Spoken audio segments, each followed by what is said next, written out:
Hello friends. अगर आप किसी लॉन्ग टर्म इन्वेस्टमेंट प्लान या फिर रिटायरमेंट प्लान या फिर टैक्स सेविंग के बारे में सोच रहे हैं तो ये वीडियो बेसिकली आपके लिए है। आज मैं आपको बताऊंगा कि कैसे आप रोज की छोटी छोटी बचत से लॉन्ग टर्म इन्वेस्ट कर सकते हैं और उसका आपको क्या फ़ायदा रहेगा। आज हम डिस्कस करेंगे about PPF account and its advantages and disadvantages and all about their features. तो चलिए शुरू करते हैं। Basically this are the main points. ये सभी हम पॉइंट्स डिस्कस करेंगे रिगार्डिंग पीपीएफ, और मैं कोशिश करूंगा कि सभी पॉइंट्स को मैं वेल मैनर्ड वे से आपको समझा सकूं। अगर आपकी फिर भी कोई क्वेरीज रहती हैं या फिर भी अगर कोई डाउट रहता है रिगार्डिंग पीपीएफ, तो आप हमें हमारे कमेंट सेक्शंस में ज़रूर हमसे इसके बारे में डिस्कस कीजिएगा, और हमारी कोशिश रहेगी कि हम आपके पॉइंट्स को या फिर आपकी क्वेरीज को रिजॉल्व कर सकें। Thank you. सबसे पहले बात करते हैं पीपीएफ प्रोडक्ट्स के फीचर की। अ, देखिए, सबसे पहले पीपीएफ जो अकाउंट होता है उसमें रेट ऑफ इंटरेस्ट है वो सबसे हाई है, दैट इज 7.9। और जो भी अमाउंट आप इसमें इन्वेस्ट करते हैं वो फुल्ली एग्जम्प्टेड रहेगा फ्रॉम इनकम टैक्स से। ओके। इसमें जो आपको लॉन्ग टर्म इन्वेस्टमेंट प्लान है दैट इज 15 ईयर्स के लिए। अकाउंट जो आपका 15 ईयर्स के बाद अगर मैच्योर हो जाता है तो आप उसको 5 ईयर्स ब्लॉक के लिए एक्सटेंड भी कर सकते हैं। आपको minimum per year 500 and maximum 1.5 lakh आपको मतलब वन फाइनेंशियल ईयर में आप सबमिट कर सकते हो, इसमें इन्वेस्ट कर सकते हो। आपको एक साल में 12 ट्रांजेक्शन्स मिलती हैं। आपको 12 ट्रांजेक्शन्स में ही जो भी आप अमाउंट इन्वेस्ट करना है तो 12 ट्रांजेक्शन्स के अंदर ही करना होता है।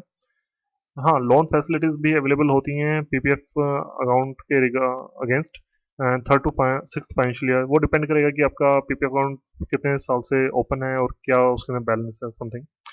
And last one, partial withdrawal facility is also available.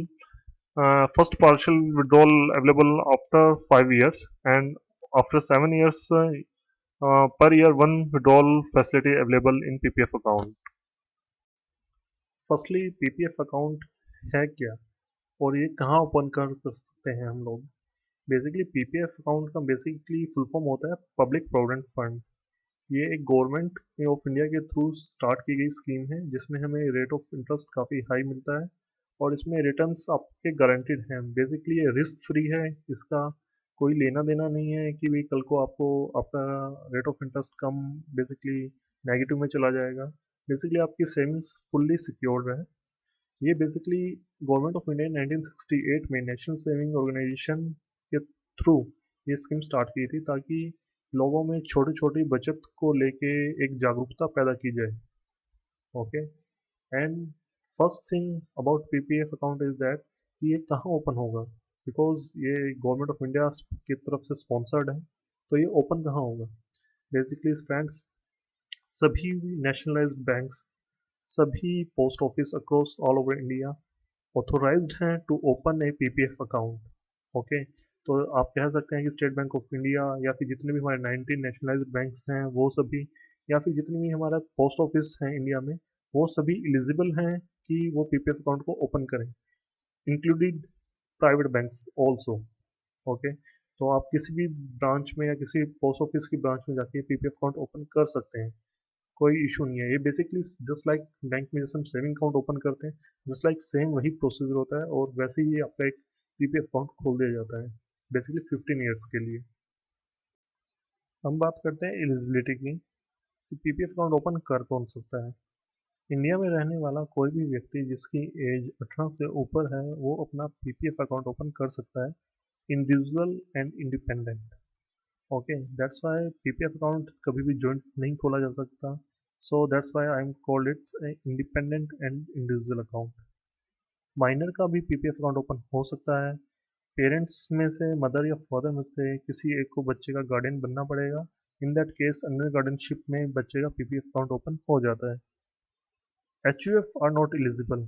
Hindu undivided family, सन 2006 से पहले एचयूएफ एलिजिबल थे, पीपीएफ अकाउंट ओपन कर सकते थे वो, बट अब गवर्नमेंट ऑफ इंडिया ने एचयूएफ को इस कैटेगरी से बाहर कर दिया है और वो पीपीएफ अकाउंट ओपन नहीं कर सकते। Third one, NRI. क्या एनआरआई पीपीएफ अकाउंट ओपन कर सकते हैं? जी नहीं। ये सिर्फ पीपीएफ अकाउंट की जो स्कीम है गवर्नमेंट ऑफ इंडिया की तरफ से सिर्फ ओनली इंडियन सिटीजन्स के लिए है। सो कोई भी एनआरआई पीपीएफ अकाउंट ओपन नहीं कर सकता। अगर कोई इंडियन व्यक्ति जिसने पीपीएफ अकाउंट ओपन कर लिया है और वो after opening of PPF account अगर वो बाहर मूव कर गया है कहीं फॉरेन में, इन दैट केस पीपीएफ अकाउंट उसका चलता रहेगा, स्मूथली रन करता रहेगा, इसमें कोई इशू नहीं है। बट आफ्टर मैच्योरिटी ऑफ, मतलब जैसे ही पीपीएफ अकाउंट का टाइम पीरियड कंप्लीट होगा, वो उसे रिन्यू नहीं कर सकता, उसे वो अपना अमाउंट विड्रॉ निकालना ही पड़ेगा। उसको दोबारा वो आगे अगर वो चाहे तो उसको दोबारा रिन्यू नहीं कर सकता। And last one, for a single person PPF account एक ही पर्सन का एक ही खुलेगा, एक से ज़्यादा पीपीएफ अकाउंट ओपन नहीं कर सकता कोई भी व्यक्ति इंडिया में। हम बात करते हैं duration and lock in period. PPF account जो आपका ओपन होता है वो 15 साल के लिए ओपन होता है, ठीक है। अगर आप 15 साल बाद जब पीपीएफ अकाउंट मैच्योर होता है, अगर आप फिर भी उसको इन फ्यूचर में रन करना चाहते हो आगे पीपीएफ अकाउंट को, तो आप उसे रन कर सकते हो फॉर 5 ईयर्स के लिए। 5-5 साल के ब्लॉक्स होते हैं। आप 15 साल के बाद 5 साल के लिए अकाउंट आपको रिन्यू होगा। आफ्टर दैट अगर आप चाहो तो फिर से उसे रिन्यू कर सकते हो। दैट मीन्स आप 5-5 साल के लिए उसे रिन्यू कर सकते हो in future. And what about lock in period? Actually locking period का मतलब बेसिकली ये होता है कि जो आपने पैसा जमा किया है पीपीएफ अकाउंट में, वो 15 साल तक के लिए ब्लॉक हो गया है। आप 15 साल तक सिर्फ पैसा जमा करोगे पीपीएफ अकाउंट में। 15 साल के बाद ही आफ्टर मैच्योरिटी, जब पीपीएफ अकाउंट मैच्योर हो जाएगा, उसके बाद ही आप सारा पैसा आपको मिलेगा। उससे पहले आपको कोई पैसा नहीं मिलेगा, आप सिर्फ जमा करोगे उस अकाउंट के अंदर। सो जो लॉक इन पीरियड होता है वो होता है 15 साल, जो ड्यूरेशन होती है पीपीएफ अकाउंट की। Investment limit. अब आप पीपीएफ अकाउंट आपने ओपन तो कर लिया, बट आप उसके अंदर कितना इन्वेस्ट कर सकते हो पर ईयर? सो पीपीएफ अकाउंट में मिनिमम 500 एक साल में आपको जमा करना ही करना है, और मैक्सिमम 1.5 लाख आप एक साल में जमा कर सकते हो पीपीएफ अकाउंट में, ठीक है। एंड सेकंड वन, आप एक साल में 12 ट्रांजेक्शन्स ही कर सकते हो, 12 ट्रांजेक्शन्स बेसिकली। आप 12 ट्रांजेक्शन से ज़्यादा बार डिपॉजिट नहीं कर सकते पीपीएफ अकाउंट में। तो दैट मीन्स आप 500 रुपये या 1.5 लाख के बीच का कोई भी अमाउंट या 1.5 लाख तक का अमाउंट आप 12 इंस्टॉलमेंट में ही जमा कर सकते हो। बट यहाँ पे कुछ सर्टेन केसेस भी हैं जो कंडीशंस लगी हुई हैं गवर्नमेंट ऑफ इंडिया की तरफ से। जैसे अगर आप चाहो तो 1.5 लाख से ऊपर भी पीपीएफ अकाउंट में पैसे जमा कर सकते हो। जी हाँ, आप 1.5 लाख से ऊपर पैसे जमा कर सकते हो। बट प्रॉब्लम ये रहेगी कि 1.5 लाख तक तो जो आपने इन्वेस्ट किया है वो टैक्स एग्जम्प्टेड रहेगा। दैट मीन्स उसके ऊपर 1.5 लाख तक की जो आपने इन्वेस्टमेंट पीपीएफ में की है उस पर कोई भी किसी भी तरह का टैक्स नहीं लगेगा। बट अगर आपने 1.5 लाख से ऊपर अगर पीपीएफ अकाउंट में जमा किया है, तो ये होता है कि 1.5 लाख तक तो कोई टैक्स नहीं होगा, बट उसके ऊपर जो आपने पैसे जमा किए हैं उसके ऊपर ना तो आपको कोई इंटरेस्ट मिलेगा और उसके ऊपर टैक्स भी लगेगा। तो मैं आपको रिकमेंड करूँगा कि आप 1.5 लाख से ऊपर ना ही जाएं तो ज़्यादा बेटर रहेगा। ये कोई एक अच्छी बात नहीं है कि आप टैक्स पे करो, बिकॉज ये टैक्स सेविंग स्कीम है। और आप फिर भी अगर 1.5 लाख से ऊपर जमा करने और टैक्स दे रहे हो तो मेरे अकॉर्डिंग ये कोई अच्छी बात नहीं है। आप 1.5 लाख तक ही इन्वेस्ट कीजिए, ज़्यादा बेटर रहेगा। मैक्सिमम बैलेंस की तो हमने बात कर ली कि हम 1.5 लाख एक साल में जमा कर सकते हैं up to 1,50,000। But what about minimum balance? Minimum balance जैसा कि मैंने आपको बताया कि आपको एक साल में 500 रुपये जमा करने ही होते हैं। अगर आप 500 रुपये की मिनिमम अमाउंट भी अगर आप एक साल में जमा नहीं करोगे तो आपका पीपीएफ अकाउंट डीएक्टिवेट हो जाएगा इन दैट केस। और आपको, अगर आपने जितने साल तक वो आपका अकाउंट डीएक्टिवेट रहा, तो 50 रुपये पर ईयर के अकॉर्डिंग आपके ऊपर पेनल्टी लगेगी। मान लीजिए आपने 2 साल तक तो पीपीएफ अकाउंट को ठीक ठाक रन किया, अगर और आपने तीसरे साल में मिनिमम अमाउंट जमा नहीं किया, 500 रुपये आपने थर्ड ईयर में जमा नहीं किए, तो और आपने तीसरे साल चौथे साल 2 साल तक अपने उसके अकाउंट में कुछ नहीं जमा किया, तो आप 5वें साल में जब पैसे जमा कराने जाओगे तो आपसे 2 साल की पेनल्टी ली जाएगी, दैट इज़ 50-50 100। और जो 500-500 का जो मिनिमम बैलेंस आपको जमा करना था 2 सालों में, वो भी। तो दैट मीन्स टोटल 1100 रुपये आपसे जमा करवाए जाएंगे, उसके बाद आपसे फिफ्थ ईयर के अमाउंट जमा किया जाएगा। तो मिनिमम आपको 500 रुपये जमा करने ही है। अगर आप नहीं करते हो तो आपके ऊपर 50 रुपीज़ की पेनल्टी प्लस 500 जो मिनिमम बैलेंस आपको जमा करना चाहिए था उस वक्त, वो आपसे लिया जाएगा। अगर आपने पीपीएफ अकाउंट ओपन कर लिया है और आपने 5-6 साल तक तो उसको अच्छे से रन किया, बट उसके बाद आपने ना तो उसके अंदर कोई पैसा जमा कराया, तो इन दैट केस जब अकाउंट मैच्योर हो जाएगा, जितने साल तक आपने उसके अंदर कुछ भी जमा नहीं किया उतने साल का ₹50 पेनल्टी के अकॉर्डिंग गवर्नमेंट ऑफ इंडिया आपके अकाउंट से डिडक्ट कर लेगी, और आफ्टर दैट कुछ बचता है तो वो आपको रिटर्न कर दिया जाएगा। और अगर आपका अकाउंट डीएक्टिवेट हो गया है तो आप पीपीएफ अकाउंट के रिगार्डिंग आप पार्शियल विड्रॉल या फिर किसी भी लोन फैसिलिटी के हकदार नहीं रहोगे। बेसिकली आपको कोई भी लोन फैसिलिटी या फिर पार्शियल विड्रॉल नहीं मिलेगा अपॉन पीपीएफ अकाउंट, जब तक आपका अकाउंट एक्टिवेट नहीं होगा तब तक। अगर आपका अकाउंट दोबारा से एक्टिवेट हो गया है देन आप loan facility and partial withdrawal की जो फैसिलिटी है पीपीएफ अकाउंट की, आप उसके लिए एलिजिबल हो जाओगे। Rate of interest, no doubt rate of interest जो होता है पीपीएफ अकाउंट में वो सबसे ज़्यादा है आज के टाइम पे भी अगर बात की जाए तो। इस वक्त जो प्रेजेंट रेट ऑफ इंटरेस्ट है आफ्टर 1 अप्रैल 2017 दैट इज़ 7.90, और ये जो इंटरेस्ट आपको मिलता है वो एनुअली मिलता है पीपीएफ अकाउंट में, और वो आप मार्च महीने में आपके अकाउंट में क्रेडिट हो जाता है। ठीक है। और दूसरी बात जो आपके लिए बेनिफिशियल रहेगी वो ये कि अगर आप अपने अकाउंट में पीपीएफ अकाउंट में जो भी रेट ऑफ इंटरेस्ट लगता है वो महीने की 5 तारीख तक, महीने की 5 तारीख तक जो भी आपका मिनिमम बैलेंस रहता है उसके ऊपर रेट ऑफ इंटरेस्ट लगता है। तो अगर आपको हाई इंटरेस्ट रेट लेना है तो आप 5 तारीख से पहले पहले, महीने की 5 तारीख से पहले पहले जो भी अमाउंट जमा करना चाहते हैं वो 5 तारीख से पहले ही जमा कीजिए, सो दैट आपको नेक्स्ट मंथ में रेट ऑफ इंटरेस्ट अच्छा मिलेगा। और पीपीएफ अकाउंट में जो रेट ऑफ इंटरेस्ट होता है वो कंपाउंडेड रहता है, वो सिंपल नहीं होता, वो रेट ऑफ इंटरेस्ट कंपाउंडेड होता है। सो ये रेट ऑफ इंटरेस्ट होता है। तो मैं आपको सजेस्ट यही करूँगा कि आप जो भी पीपीएफ अकाउंट में सेविंग या इन्वेस्टमेंट करना चाहते हैं वो 5 तारीख से, महीने की 5 तारीख से पहले ही जमा कर दें ताकि आपको रेट ऑफ इंटरेस्ट अच्छा मिल जाए। ये रेट ऑफ इंटरेस्ट की टेबल है कुछ प्रीवियस ईयर्स की, आप देख सकते हैं। जैसे सन 2011 से 12 8.60 था, उसके बाद ये 8.80 तक पहुंच गया था rate of interest, but after that ये डिक्लाइन ही हो रहा है, कम ही होता जा रहा है। 8.7 8.7 8.7 8.1, ये डायरेक्टली 8.1 पे आ गया था 15 से 16 में, और आफ्टर 16 ये 8 पे आ गया, और अब करंटली दैट इज 10.9। तो आप देख रहे हो कि रेट ऑफ इंटरेस्ट धीरे धीरे डे बाय डे कम होता जा रहा है पर ईयर। बट फिर भी मैं कहूँगा कि बैंकिंग की कोई भी आपकी facilities like FD, fix deposit या रेकरिंग डिपॉजिट, बैंकिंग का कोई भी प्रोडक्ट है, उन सबसे पीपीएफ बेटर है, बिकॉज रेट ऑफ इंटरेस्ट अभी भी सभी चीज़ों से हाई है, और यहाँ पर जो रिस्क है वो बिल्कुल ज़ीरो है। आपकी जो सेविंग्स हैं वो गारंटेड सिक्योर्ड है। सो पीपीएफ फिर भी एक बेटर स्कीम है। Loans and withdrawal, same like जैसे आप बैंक में एफडी के अगेंस्ट लोन ले सकते हो, सेम एज पीपीएफ के अगेंस्ट भी आप लोन ले सकते हो। बट ये डिपेंड करेगा कि आपका पीपीएफ अकाउंट कितना पुराना है, कितना टाइम हो गया उसे ओपन हुए, और उसके अंदर बैलेंस क्या है। ये सब चीज़ें मैटर करेंगी। आफ्टर दैट उसके बिहाफ पर ही आपको लोन मिल पाएगा अगेंस्ट पीपीएफ। बट जो लोन होता है मैं प्रेफर करूँगा कि आप लोन के बारे में ना ही सोचें तो ज़्यादा बेटर है, because that's not a good thing, because आप पीपीएफ अकाउंट आपने ओपन किया है बेसिकली सेविंग पर्पज़ के लिए, और आप इसके अगेंस्ट लोन ले रहे हो, तो जो एट लास्ट मैच्योरिटी अमाउंट है उस पर काफ़ी इफेक्ट पड़ता है। तो मैं आपको प्रेफर करूँगी आप लोन के बारे में ना ही सोचो तो ज़्यादा बेटर रहेगा, आप लोन को अवॉइड ही करें ज़्यादा बेटर रहेगा। या बट इन केस विड्रॉल, अगर आपको पैसे की ज़रूरत है, आप फाइनेंशियल क्राइसिस से गुजर रहे हो, तो विड्रॉल आप कर सकते हो पीपीएफ अकाउंट से।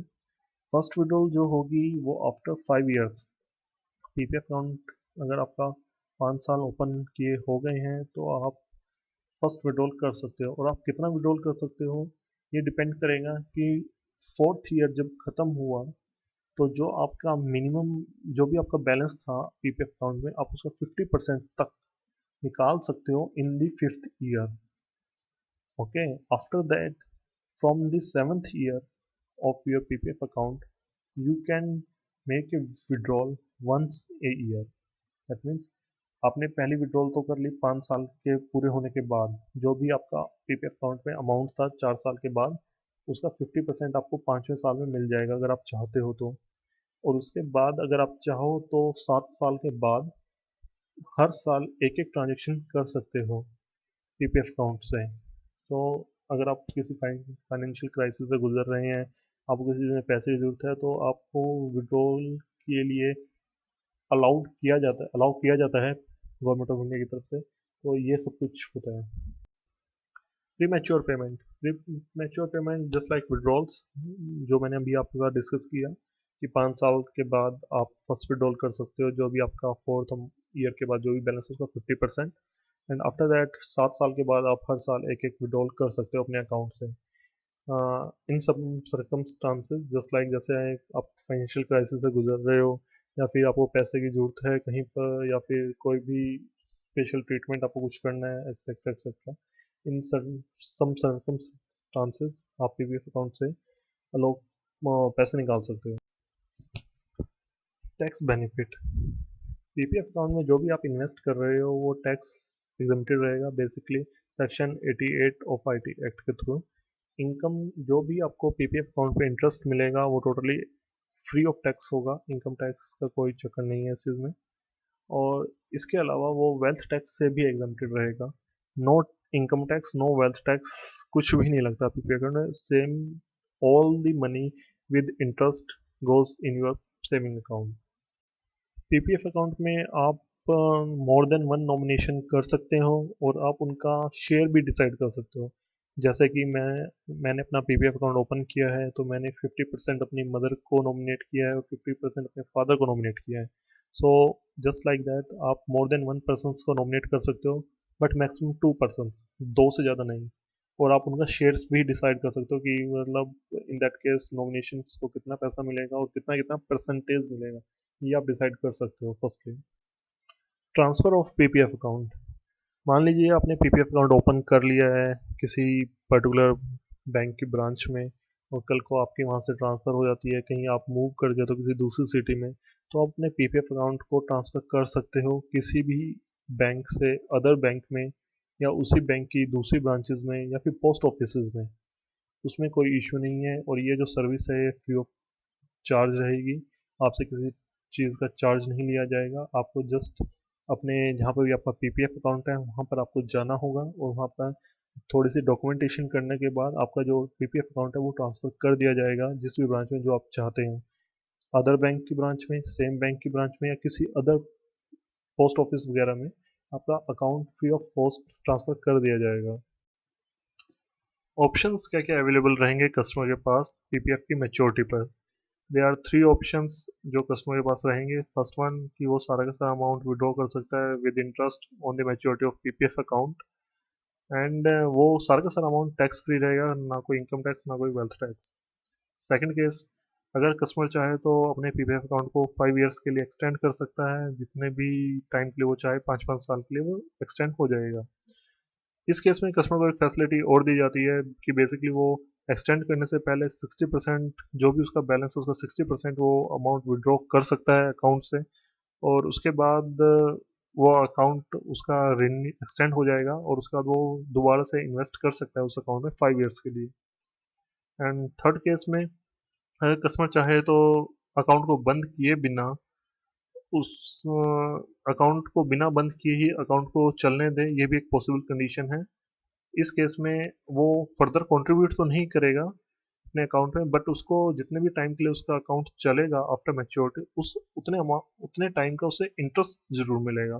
मान लीजिए आपका अकाउंट 15 साल पे मैच्योर हो गया है, उसके बाद आपने इन्वेस्टमेंट नहीं की उसके अंदर कोई, ना ही उसे एक्सटेंड किया, और मान लो 3 साल तक वो एज ए रेगुलर अकाउंट चलता रहा विदाउट एनी इन्वेस्टमेंट, अपने 3 साल में कोई इन्वेस्टमेंट नहीं की। सो आपको 3 साल का जो भी इंटरेस्ट आपका बनेगा, टोटल अमाउंट आपका जो भी था उसके अंदर, वो आपको मिलेगा। एंड इसमें एक आपको एक फैसिलिटी और प्रोवाइड की जाती है गवर्नमेंट ऑफ इंडिया की तरफ से कि आप पर ईयर आप एक विड्रॉ उसमें से कर सकते हो, और जब भी आप इसको अकाउंट को बंद करोगे आप जो भी अमाउंट होगा वो आप विड्रॉ कर सकते हो, और उसके ऊपर कोई भी टैक्स नहीं लगेगा, जस्ट लाइक कोई इनकम टैक्स नहीं, कोई वेल्थ टैक्स नहीं। ड्रॉबैक्स ऑफ पीपीएफ, अगर अब देखा जाए तो they are some drawbacks, PPF के कुछ ड्रॉबैक्स भी हैं, जैसे कि एक लॉन्ग टर्म इन्वेस्टमेंट प्लान है 15 ईयर्स के लिए। 15 साल तक लोगों को बेसिकली इसमें पैसा जमा करना होता है, और विड्रॉ की facility, partial withdrawals and loan की फैसिलिटी अवेलेबल है, बट अगर उसको हम देखें टोटल बैलेंस के अकॉर्डिंग वो कुछ स्मॉल परसेंटेज ही रहता है, तो that's why partial withdrawal and loans इतने कोई बेनिफिशियल नहीं रहेंगे। तो बेसिकली अगर on the majority of cases अगर देखा जाए तो बेसिकली एक लॉन्ग टर्म इन्वेस्टमेंट प्लान है। 15 साल तक इसमें आपको पैसे सबमिट करने हैं आपको, और सिर्फ 15 साल के बाद ही आपको आपका आपका बल्क अमाउंट जो भी होगा विद इंटरेस्ट आपको मिल जाएगा। सेकंड वन, पीपीएफ अकाउंट में एवरी ईयर आपने जैसे रेट ऑफ इंटरेस्ट की टेबल में देखा कि जो रेट ऑफ इंटरेस्ट है वो एवरी ईयर कम होता जा रहा है, और इसके कंपैरिजन में जो इन्फ्लेशन रेट है नंबर ऑफ ईयर्स में ग्रो हुआ है। तो बेसिकली अगर देखा जाए, जो rate of interest PPF accounts में कस्टमर्स को मिलता है पर ईयर, वो एवरी ईयर कम होता जा रहा है। प्रीवियस ईयर में थोड़ा ज़्यादा था, नेक्स्ट ईयर में थोड़ा कम था, और उसके कंपेरिजन इन्फ्लेशन रेट बढ़ रहा है। तो एक बैलेंस सिचुएशन है, बट फिर भी मैं ये कहूँगा कि according to my point of view PPF is a good scheme और टैक्स सेविंग स्कीम। और अकॉर्डिंग टू, अगर कंपेयर इसे किया जाए बैंकिंग के प्रोडक्ट्स से, जैसे like fixed deposit and recurring deposit and any other saving scheme, PPF is a good option. Okay, thank you guys. This is all about PPF. जो भी मुझे इसके बारे में पता था वो मैंने सारी नॉलेज आपसे शेयर की है। अगर आपको कोई भी आपकी किसी टाइप की क्वेरी है या कोई डाउट है, प्लीज़ हमें ज़रूर बताइएगा, और नीचे कमेंट सेक्शंस में ज़रूर हमें इसके बारे में बताइए ताकि हम उसे रिजॉल्व कर सकें। Thank you.